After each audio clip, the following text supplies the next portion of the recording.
Hello and good morning, everyone. Welcome back to Coffee Chats AM. It is Wednesday, May 29th. I'm your host, Bob. Before we get into the show, I just wanted to say if you guys are liking the videos, please like and subscribe, follow whatever platform you guys are watching on. So let's get into the show. First topic I wanted to talk about was the Chase Bank explosion in Youngstown, Ohio yesterday. I did have a short video from that. I'm going to play it right now.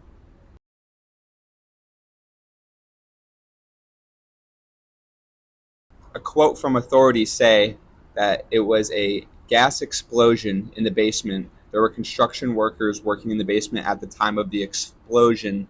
As of now, there is one person dead and 7 injured.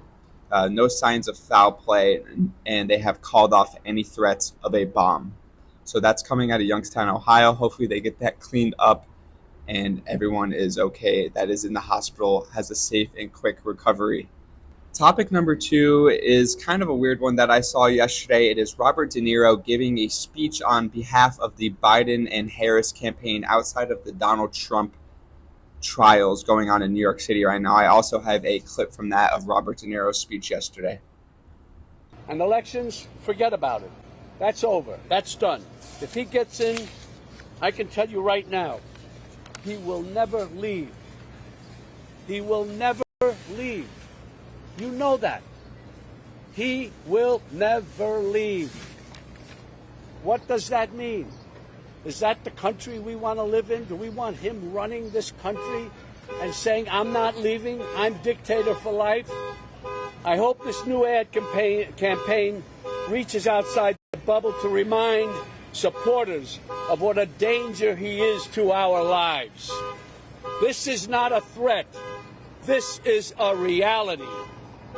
And that's why I've joined the Biden-Harris campaign, because the only way to preserve our freedoms and hold on to our humanity is to vote for Joe Biden for president. We don't have a choice. He says things like, if Trump gets back into office, he will never leave. It's a threat to our democracy. He also says he will be a dictator for life. Is that something we want for this country? Which I think is weird, and I do not think would happen if Donald Trump was reelected. And he also says that he is a danger for our lives, but I think a majority of Americans believe at this point that Biden is more of a threat to our lives, from sending our tax money overseas to a wide open border immigration policy. I just don't agree with anything really Robert De Niro says. It seems all fabricated, and it seems like lies that are being pushed up by the Biden-Harris campaign. I don't know who is paying Robert De Niro to say these things, but obviously he's got his hands tied with his relationship to the Biden-Harris campaign.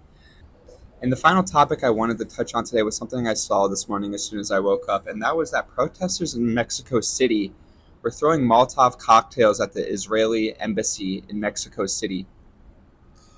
I have a short clip of that as well. I'll play that for you guys now. Contigo, Luis Carlos Hernández. Se pusieron duras las cosas por allá entre los manifestantes. Te escuchamos. Así es, Said, pues se ha incrementado muchísimo el nivel de esta manifestación, de esta protesta. Afortunadamente hasta el momento no tenemos reporte de alguna persona lesionada, sin embargo se han aventado piedras también, Said, incluso, lo cual pues ha estado muy peligroso tanto para los elementos que están resguardando la zona como... Vamos en vivo contigo. Granted, you can't really believe everything you see over the internet. It may be out to look worse than it actually is. It does not seem that the actual whole embassy was burned down to the ground. I think they kind of just threw the Molotov cocktails outside of the building from what I could see and what I've been reading this morning. But nonetheless, protesters are beginning to flare up and starting to damage Israeli embassies around the world now. So not a good look. These things are going to get crazier and crazier. So that is breaking news this morning coming out of Mexico City. I hope that they can get that all cleared up. And, the Israeli embassies do not get burned down around the world now, because that is a bad trend for a lot of people. We do not wish that upon anyone. But that is it for me today. A quick episode, a lot of breaking news today. The news has been running rampant. So if you like the show, be sure to follow. And we'll be here drinking coffee every Monday, Wednesday, Friday. Cheers, guys.